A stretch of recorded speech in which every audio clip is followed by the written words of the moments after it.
Well, good afternoon, and thank you for all being here. I was wondering between lunch and the beginning of the BYU football game and a relatively nice afternoon outside, how many would actually come back. So thank you so much for being here. Well, I am grateful for the invitation to participate in this conference, honoring the forthcoming publication of the Hebrews commentary produced by our friends and colleagues Richard Draper and Michael Rhodes.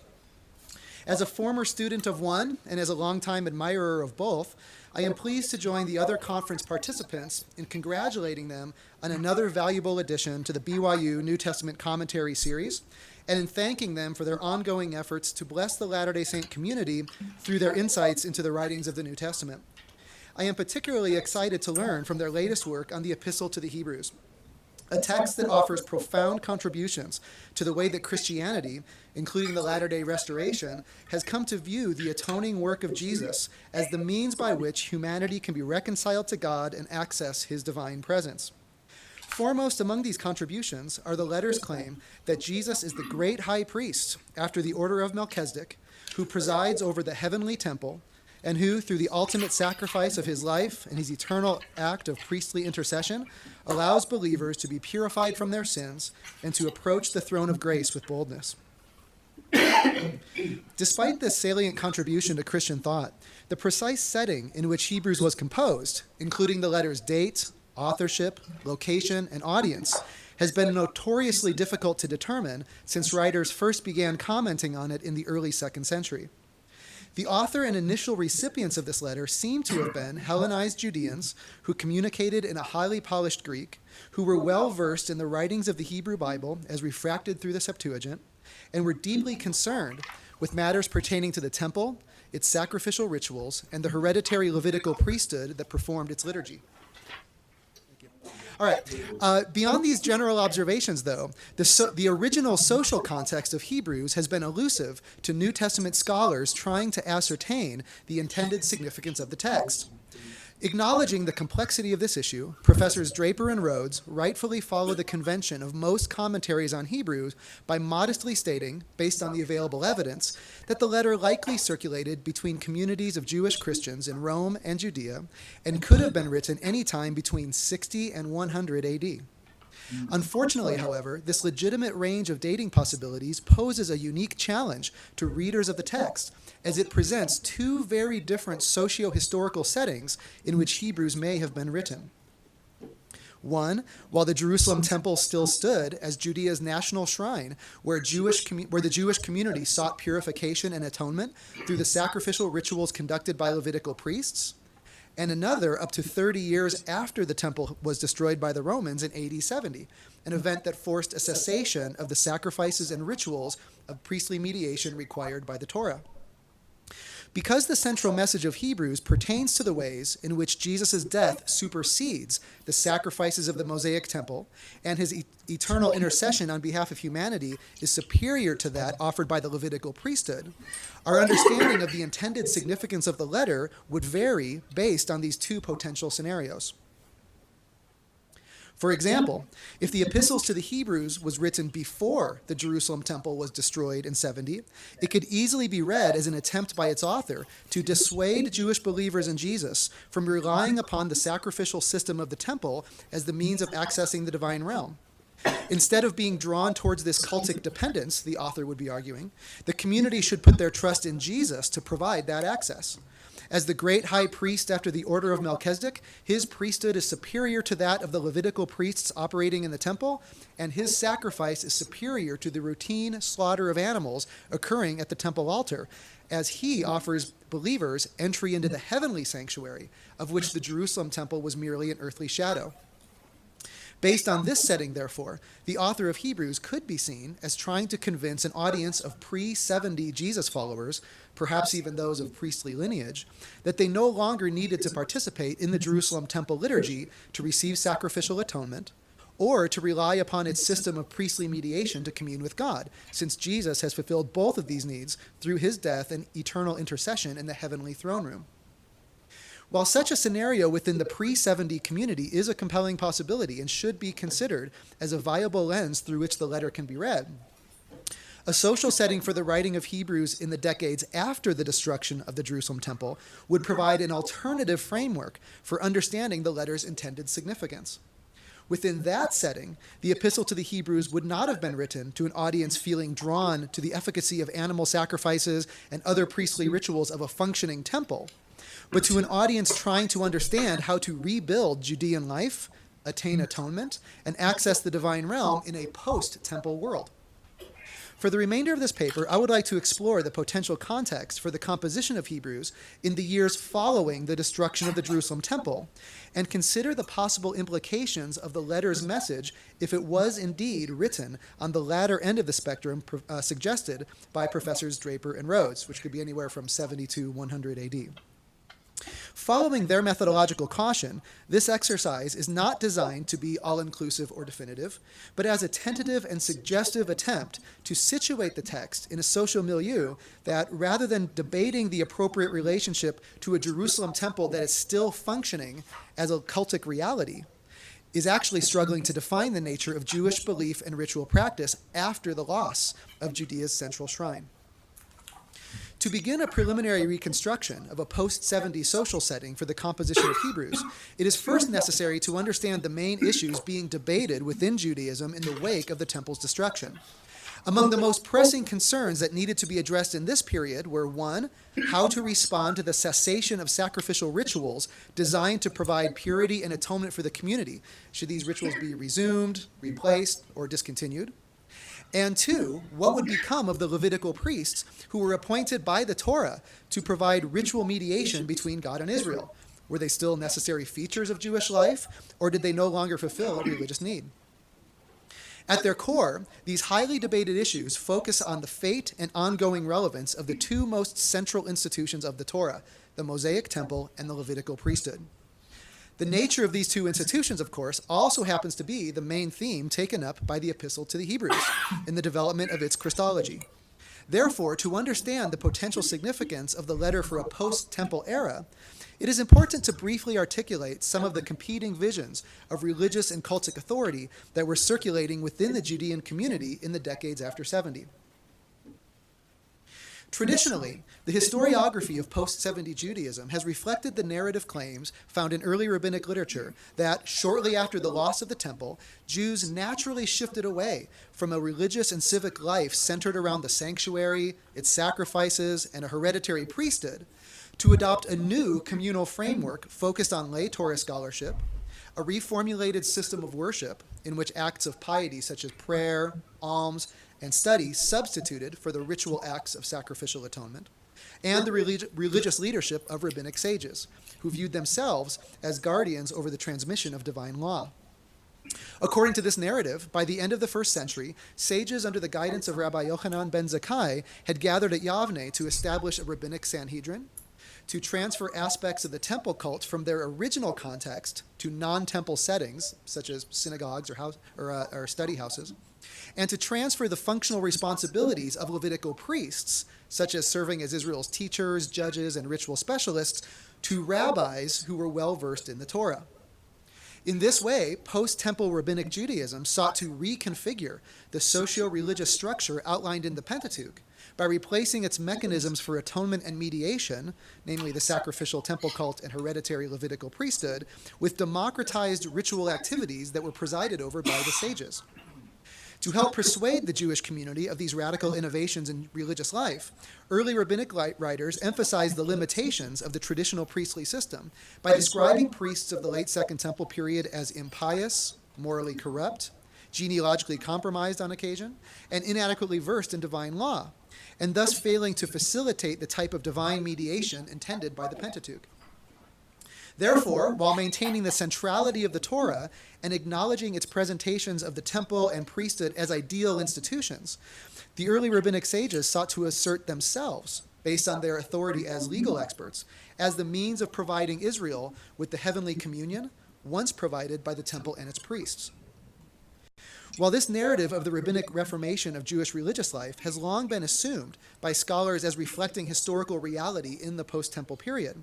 research conducted in recent decades has called into question the extent to which rabbinic authority was actually accepted within the larger Judean community. Certainly some social circles came to embrace the rabbinic worldview as a legitimate replacement for the temple system. However, as increasingly shown by archaeological, epigraphic, and literary evidence, post-70 Judaism now appears to have been much more complex and diverse than was traditionally assumed, with other non-rabbinic groups offering competing views regarding the ongoing relevance of temple sacrifices and priestly mediation in the generations following the loss of the Jerusalem temple. For example, around the same time that the early rabbis were arguing for a socio-religious reformation centered around sage-led Torah study, other Jewish writers were arguing for a reconstitution of the Pentateuchal system of temple sacrifices and divine mediation as offered by the traditional priestly families. One such writer was the late 1st century historian Flavius Josephus, a member of Judea's priestly aristocracy who, as late as the 90s CE, was still promoting the validity of priest and temple-centered vision of Jewish society as found in the Torah. According to Josephus in his latest works, Antiquities of the Jews and Against Apion, the Mosaic Pentateuch offered an enduring constitution that should guide the efforts to rebuild Judean life after the temple's destruction by the Romans. This constitution emphasized the ongoing efficacy of the sacrificial cult of the Jerusalem temple, which Josephus described in the present tense as if he assumed that its cessation in 70 was only temporary, and the uninterrupted relevance of the hereditary Levitical priesthood as the mediating link between God and Israel, all in a way that can be seen as pushing back against the democratizing reforms of the early rabbinic movement. For example, in the second book of Against Apion, possibly written as late as 100 CE, Josephus seems to be arguing in favor of reconstituting the Jerusalem temple complex by asserting that the temple alone is the means set apart by the Torah for the worship of the God of Israel, that it is the divinely ordained role of Levitical priests to preside continuously over the sacrificial and prayer liturgies of the temple, and that priests, as the sole custodians over sacred laws on account of their lineage, ought to retain their status as Israel's authoritative teachers, judges, and national leaders.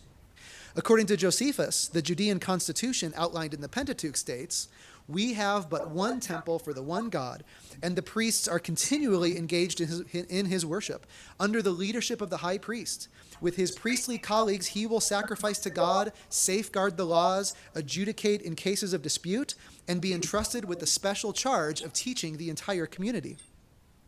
In short, for decades after 70, Josephus, presumably reflecting the views of the surviving priestly aristocracy, maintained that the sacrificial cult of the Jerusalem temple should still be seen as the mechanism for Israel's purification, atonement, and access to God's presence, and that the hereditary priesthood, as presided over by a Levitical high priest, was still the mediating link to provide Israel with divine communion. For the purposes of this paper, it is also interesting to note that there is evidence within Josephus's writings that these assertions were not merely a restating of Pentateuchal ideals, but were instead a part of a larger debate within post-70 Judaism on how to proceed after the temple's destruction. For example, Josephus may have been protesting attempts by other Jewish circles, such as the early rabbinic movement, to alter, replace, or supplant the traditional institutions of the Torah when he warned against changing the Mosaic constitution. "Do not prefer any form of government other than the laws that are now given to you," Josephus says in Antiquities, written in the 90s. "Neither disregard that way of divine worship which you now have, nor change it for any other form." So unlike contemporaneous rabbinic sages, therefore, Josephus did not intend to replace the temple and priesthood with a reformation of Jewish society, but sought instead to reconstitute these Pentateuchal institutions as socio-religious realities. Unfortunately, it is difficult to know the actual extent to which such reconstruction efforts gained realistic political traction in the decades following the destruction of the temple. Archaeological, epigraphic, and literary evidence indicates that after the first revolt, aristocratic priestly families relocated to settlements outside of Jerusalem, that priests continued to function as administrative officials working with the Roman government, that some priestly families continued to preserve their genealogical purity and their affiliation with the 24 courses assigned to work in the Jerusalem temple on rotation, and that priestly presence was sufficient by the 130s AD for the leadership of the Bar Kokhba revolt to attempt rebuilding the temple, reviving its sacrificial cult, and establishing a governing diarchy over Judea in the form of a royal prince and high priest, modeled after the ideal administrative structure realized in the Persian period. In addition to those groups striving for a socio-political restoration of these institutions, texts such as 2nd Baruch, 4th Ezra, and the Apocalypse of Abraham attest to yet other Jewish writers during the late 1st and early 2nd centuries who longed for and envisioned an apocalyptic renewal of the temple and priesthood, in which God would bring the heavenly temple down to earth and reinstate purified Levitical priests as national leaders through acts of supernatural intervention. Taken together, this confluence of evidence indicates that for many Jews, rebuilding the temple and resuming its priestly services was a desired and viable way forward for Judean life after the era of the Second Temple. When placed in dialogue with early rabbinic efforts to reconfigure traditional Jewish social structures, these dynamics highlight the diversity of hopes, views, and expectations that existed after the destruction of the temple, as different social circles asserted competing visions and competing models of authority for the post-temple Judean community, including institutional reformation, as seen in the early rabbinic movement, reconstitution, as seen in the writings of Josephus, and apocalyptic restoration, as seen in yet other writings. If the epistles to the Hebrews was indeed written within the last 3 decades of the first century, then this dynamic environment of competing visions would have been the setting in which Hebrews presented its own view on the relevance of the Jerusalem temple and Levitical priests, namely, that the earthly temple cult and its hereditary priesthood was no longer needed, and hence did not need to be reinstated, since Jesus' self-sacrifice made him the great high priest over the heavenly sanctuary, who offers eternal intercession at God's throne on behalf of the faithful, thereby superseding the ritual system of the law of Moses and establishing a new path forward for the covenant people of Israel. In other words, if Hebrews was written after 70, it would have represented another alternative voice within the larger debate among Jews trying to reimagine Judean life in the wake of the temple's destruction. On that landscape of competing ideas, including reconfiguration, reconstitution, and restoring the central institutions of the Torah, Hebrews would have been advocating for the circumvention of the Pentateuchal system altogether, in favor of a radically re-envisioned means of accessing the divine presence and finding atonement through the sacrificial blood and priestly work of Jesus. Stated within that context, several claims made by the author of Hebrews would have required significant justification and support to be persuasive among his Judean readers. One, that Jesus, being of the tribe of Judah, could in fact be seen as a high priest, whose intercession legitimately supplanted the divine mediation offered by the traditional Levitical priesthood.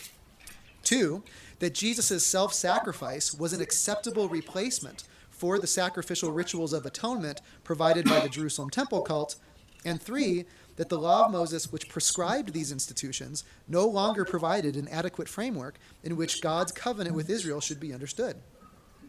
In each of these areas, the epistle to the Hebrews would have had some interesting similarities, as well as some significant differences with contemporary texts. First, to support its claim that Jesus of Nazareth had become a faithful high priest in the service of God, making a sacrifice of atonement for the sins of his people, Hebrews had to demonstrate that Jesus possessed a priesthood superior to the traditional Levitical priesthood, and that the audience of the letter no longer need to rely on hereditary priests for divine mediation. In making this argument, Hebrews would have been directly challenging claims, such as those found in Josephus, that the Mosaic Constitution bestowed an enduring and uninterrupted authority upon priests from the tribe of Levi. However, it would have shared some rhetorical similarities with early rabbinic literature, which, for its own purposes, also called into question the legitimacy of priests who had recently served in the Jerusalem temple. Whereas rabbinic texts describe priests as occasionally being susceptible to moral failures and being genealogically compromised, Hebrews similarly notes the limitations of a Levitical priesthood based on lineage, as consisting of priests who were many in number because they were prevented by death from continuing in office, as well as the fact that the earthly high priest himself was subject to human weakness and therefore must offer sacrifice for his own sins as well as those of the people. An important difference between the two views, though, is that the early rabbis would have acknowledged the efficacy of the Levitical priesthood, in principle, if not in practice, whereas the author of Hebrews claimed that that priesthood never did have the power to perfect God's people. Another significant difference is that the early rabbis seemed to highlight the limitations of Levitical priests in order to support their own attempts at appropriating priestly prerogatives, such as being community leaders and custodians of divine law, while Hebrews employs these arguments to assert the superiority of Jesus as the sinless great high priest after an entirely different order, that of the king and priest Melchizedek, who, being without father and mother, is not bound by genealogical limitations, but who serves eternally in the heavenly sanctuary. Drawing upon an eschatological reading of Psalm 110, foreshadowing the arrival of a priest forever after the order of Melchizedek, the author of Hebrews asks, if perfection had been attainable through the Levitical priesthood, what further need would there have been to speak of another priest to come according to the order of Melchizedek, rather than one according to the order of Aaron? In a post-70 setting, then, the message of Hebrews would have stood in stark opposition to Josephus' claim that the Levitical priesthood, with its presiding high priest, retained its authoritative status. But it would have loosely paralleled early rabbinic views on the limitations of Levitical priests in fulfilling their Pentateuchal mandates, albeit to very different ends. Second, to support its claim that Jesus' death represented the final and ultimate atoning sacrifice, the author of Hebrews had to demonstrate that the sacrificial rituals of the temple, or the sacrifices to be resumed in a rebuilt temple, were insufficient to provide Israel with the purification and atonement necessary to be reconciled to God. In this instance, Hebrews would have stood in contrast with Josephus, who claimed an enduring need for the Mosaic temple cult, apocalyptic writers, who looked forward to an eschatological restoration of the temple's sacrificial liturgy, and the early rabbis, who sought to transfer the efficacy of temple sacrifices to democratized acts of piety. To counter these views, Hebrews argued that Jesus' death was a superior sacrifice that only needed to be conducted once, as opposed to the routine animal sacrifices at the temple altar, and that Jesus now oversees the more excellent liturgy of the heavenly sanctuary, which was always the ultimate reality behind the shadow of the earthly temple. Therefore, through this line of reasoning, Hebrews would have attempted to provide its readers with a compelling alternative to reinstating the sacrifices of the Jerusalem temple or finding pious replacements for its rituals of atonement. Jesus' sacrificial death and his subsequent liturgical ministry in the heavenly sanctuary removes the need to restore the Mosaic temple cult, since his actions parted the heavenly veil once and for all, allowing the faithful to approach the throne of grace with boldness. Third, to justify its claim that Jesus' acts of sacrifice and mediation negated the need to rebuild the temple and reinstate the Levitical priesthood, the author of Hebrews had to find a way to circumvent the Mosaic Torah that prescribed these traditional ritual structures.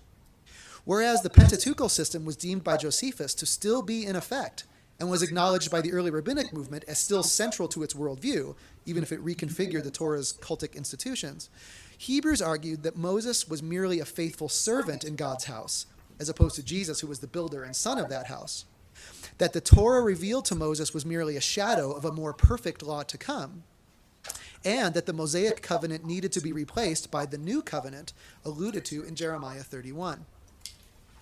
Although it would have been a radical rhetorical move within the Judean community, this message of Hebrews would have been designed to encourage its readers to see beyond the Pentateuch as the authoritative framework for post-temple Jewish life, and to find a new relationship with God through the higher covenant, superior sacrifice, and eternal mediation offered by Jesus, the great high priest after the order of Melchizedek, who continually intercedes on behalf of the faithful in the heavenly sanctuary. In conclusion, the purpose of this paper was to explore the possible social setting and intended significance of the Epistle to the Hebrews if it was composed in the decades following the destruction of the temple. I believe that in light of the competing visions for Judean society that were circulating within the post-temple Jewish community, the message of Hebrews can be read as offering an alternative way forward to the efforts of other groups to reconstitute, reconfigure, or restore the central Pentateuchal institutions of the temple and Levitical priesthood following the national disaster of AD 70. Although this vision would have stood in sharp contrast to those offered by contemporary writers and social movements, including the early rabbinic sages, priestly aristocrats such as Josephus, and apocalyptic circles, it would have been designed to encourage Jesus followers to not be concerned about reinstating a ritual system that had fallen into disuse through the Roman destruction of the temple, but instead to embrace a new mechanism for finding atonement and accessing the divine presence through the ultimate sacrifice and heavenly ministry of Jesus, the great high priest who entered this inner shrine behind the curtain on their behalf, and thus became the mediator of a new and better covenant that would endure well beyond a covenant that depended upon the fate of an earthly temple or priesthood. Thank you.